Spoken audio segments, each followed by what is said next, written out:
Hello guys, today we have another educational video for you guys, and today we'll be looking at what indicators are and one of the most important indicators, which is RSI. So what are indicators? So indicators are nothing but tools or programs developed to help us read price better. So what does this mean? They are built on some preset logic, the logic which traders can supplement their technical study. So what does this mean? So they are programmed to help us uh, take trades with better probabilities and help us with our already existing analysis. Right, this is the most important part. They supplement our trading strategy. They cannot solely be our trading strategy. You cannot take trades just based on indicators and nothing else. Right, traders indicators help you increase your probabilities and supplement your technical study to arrive at a trading decision. Right, so what does your own trading study mean? Nothing but price action like candlesticks, support and resistance, all these. So if you inculcate a certain indicators with them, you could increase your probabilities or your success probabilities. So what are indicators? So basically there are two types of indicators. One is a leading indicator, LEADING, leading, and there's a second type which are called lagging indicators. Right, leading and lagging. So what do these mean? So first, looking at lagging, as said by the word itself, they lag in certain aspects. So what do they lag? They are lagging indicators of the price. So these indicators give us signals after there has been a movement in the price. So examples of lagging indicators are, you could say MACD is an example, or you can say your simple moving averages, SMAs, or your exponential moving average, EMS. So these are your lagging indicators. So why are they lagging indicators? So suppose let us look at moving averages, right? So when the price is moving down, this indicator moving average will also keep moving down. If not, like, it will be moving down like this. So once the price starts its movement upwards, then slowly after the price, the moving average will also start its movement upwards. So the price has started its movement here itself, but the moving average has started its movement here. So this means it is lagging in time with the price. The price has moved first, and then the moving average will give us the buy signal. Right, so that is why it's lagging. Even MACD similarly, after the price movement has happened, it gives us buy or sell signals. So these are lagging indicators. Now what are the leading indicators? So one of the most popular leading indicator is the RSI. So leading indicators basically try to predict changes, trend reversals, or predict reversals and changes to give us buy or sell signals. Right, they calculate the momentum left within the price movement and then try to spot reversals. So RSI is one of the most famous and important leading indicators which we are going to discuss today as well. So why use lagging indicators at all if there are leading indicators already available? So this is an important question, right? These are showing after the price movement happens. This is showing before itself. So why use these at all? That comes down to accuracy. The accuracy in these would be much higher compared to these. The accuracy of lagging indicators is obviously much higher compared to leading indicators, because these are predicting a future price movement, whereas these are just helping you read what has already happened in the past. Right, so uh, now let's delve deeper into RSI specifically. So what is RSI? RSI stands for Relative Strength Index. So RSI stands for what? Relative Strength Index. Now what does this mean? I'm sorry, I removed this by mistake.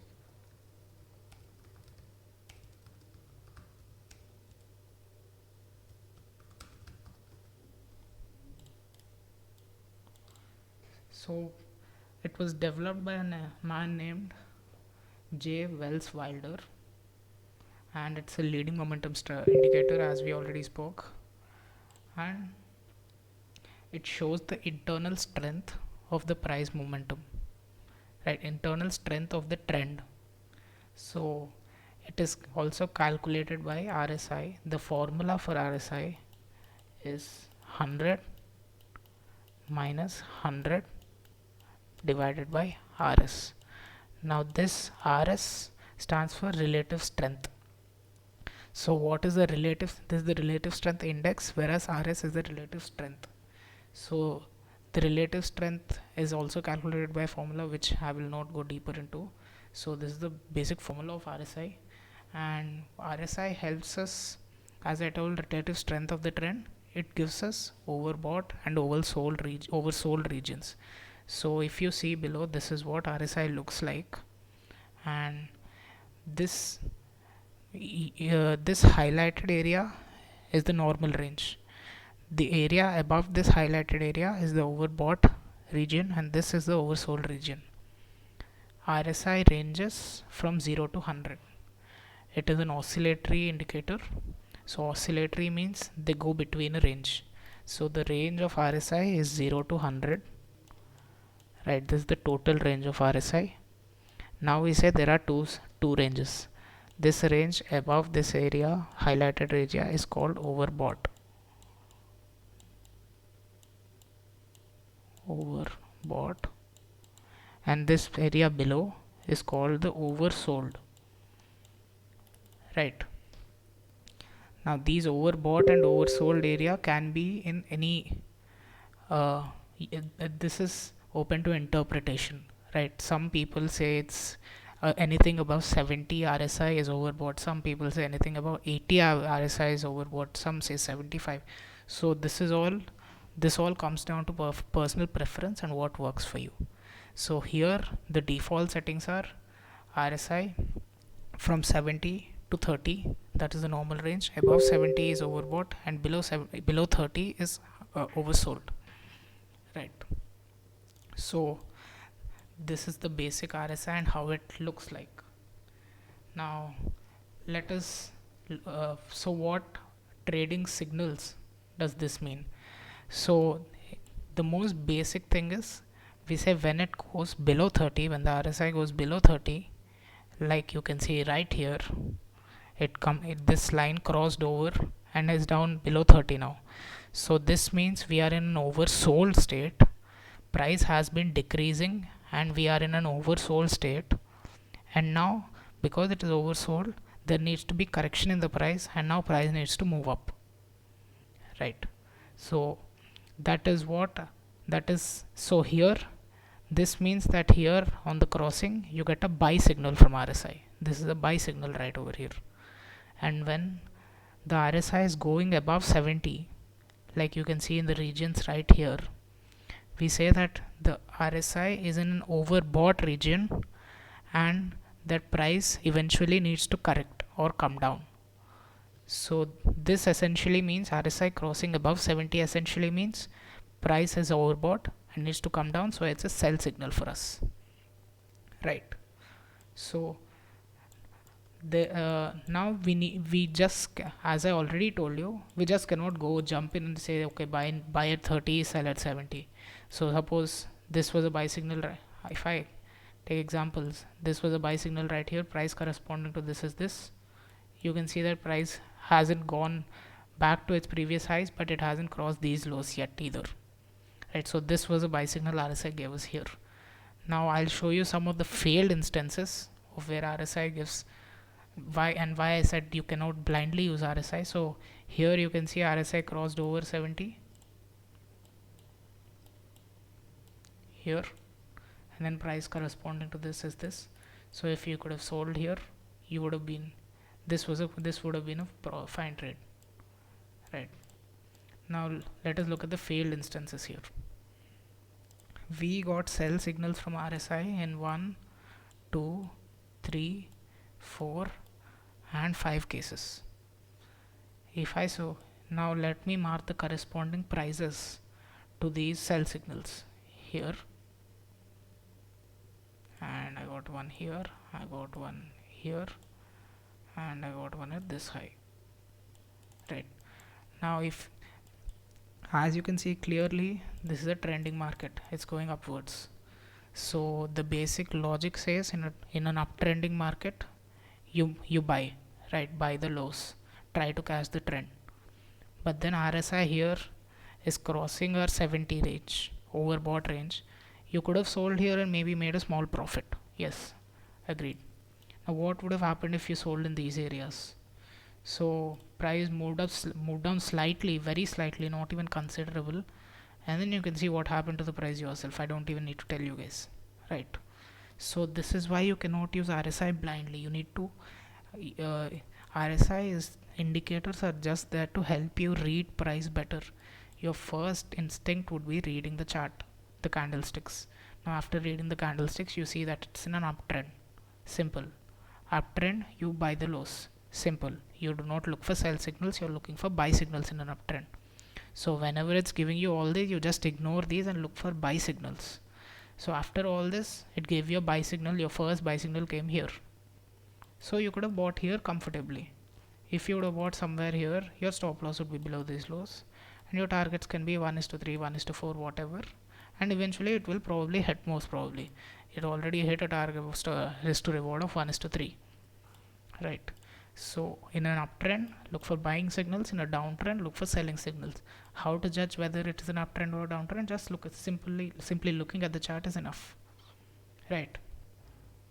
Now let us take another example of DMART. What has happened in DMART? So DMART also, if you look at the, if I zoom out and show you the long-term trend, clearly you can see that in the daily chart DMART is moving upwards, right?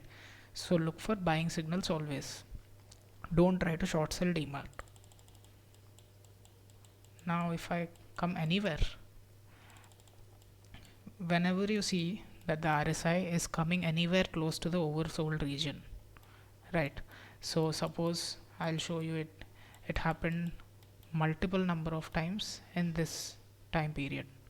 RSI came close to the oversold region. Now here RSI was almost 32, here again it was 30, here it was 30.8, here it was well below 30, here it was 32, 32 again. So you can observe a clear pattern in DMART.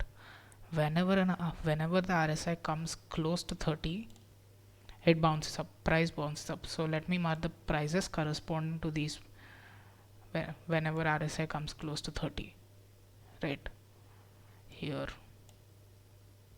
and here and here, right? DMART is in a clear uptrend, and whenever RSI comes anywhere close to 30, it price tends to bounce up immediately. So here we got one, you can see, here we got one, you can see what happened. So almost every case, this is one failed case, you could say.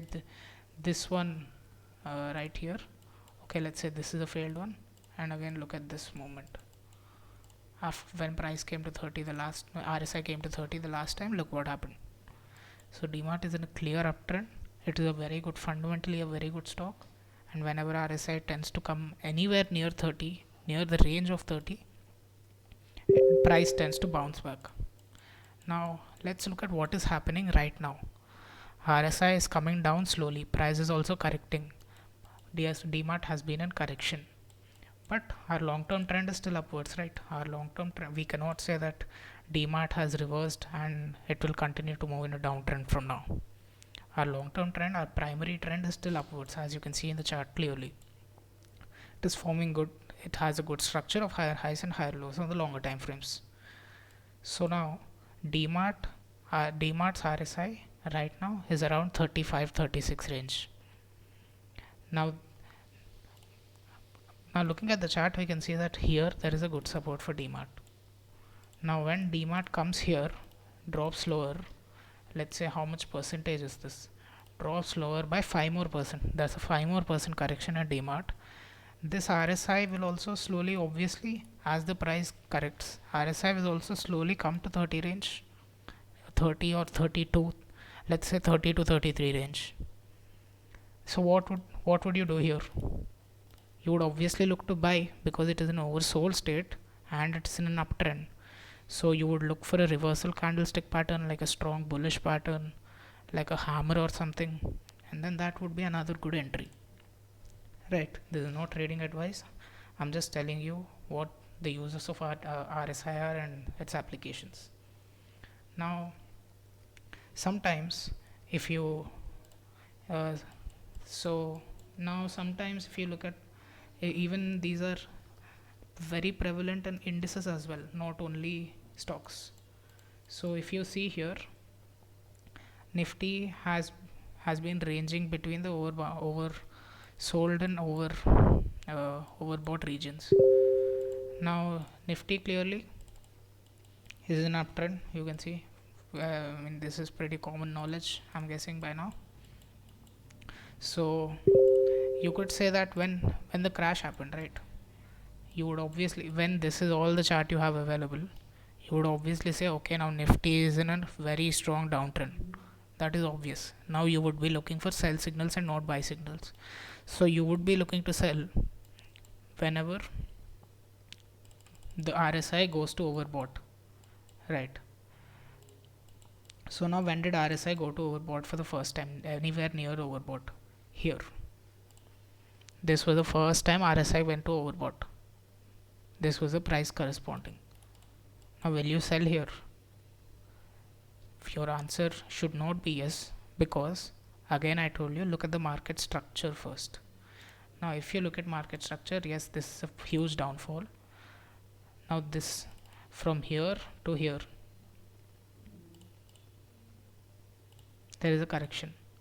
Now next correction which happened here, this was a lower low and it formed a lower high. It formed a higher low. So it did not breach the previous low. It formed a higher low, and the next high it formed a higher high. So by this time you should get the signs of reversal. Okay, Nifty might be reversing. Again, next time it formed a low, it was another higher low, another higher high. So by this time you should be in a bullish mindset already. Even though this has happened and you have a bearish mindset, looking at the market structure and the higher highs and higher lows clearly being formed, you should switch from going from a selling setup to a buying setup, right? So now this has come way after I have switched into a bullish mindset, right? So this, I will obviously remove this. Now if I look, now next time I will be looking for buying when it comes to the overbought region.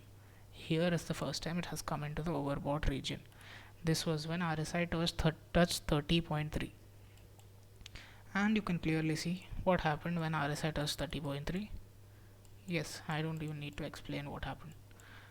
And then the next time, this was the dip, but this was still 54.4 only. This was still 37 only. So I wouldn't say this was a good RSI opportunity, even though you can see a bullish engulfing here. So you could probably go along there, but no. So again, Nifty is slowly approaching to our oversold region. So what would you do when Nifty approaches our oversold region? And here is a strong support for Nifty, obviously. 14,000 is also strong round figure. It's a strong support for Nifty. RSI would come near 30. We are in a bullish trend, as you can see in the long. I mean, this is clear, right? We are in a bullish trend. I do not need to argue about this point. So what do you think will happen when RSI comes close to 30 again? We will also be near a support zone for Nifty. So markets might soon be reversing. Now mark the might. I reserve the right to be wrong. This is my analysis. Nothing is 100% in this. But markets might correct a little longer, for a little while now, for let's say a week or two, and then we could see a reversal when RSI touches 30 to 33 range again, anywhere close to the oversold region.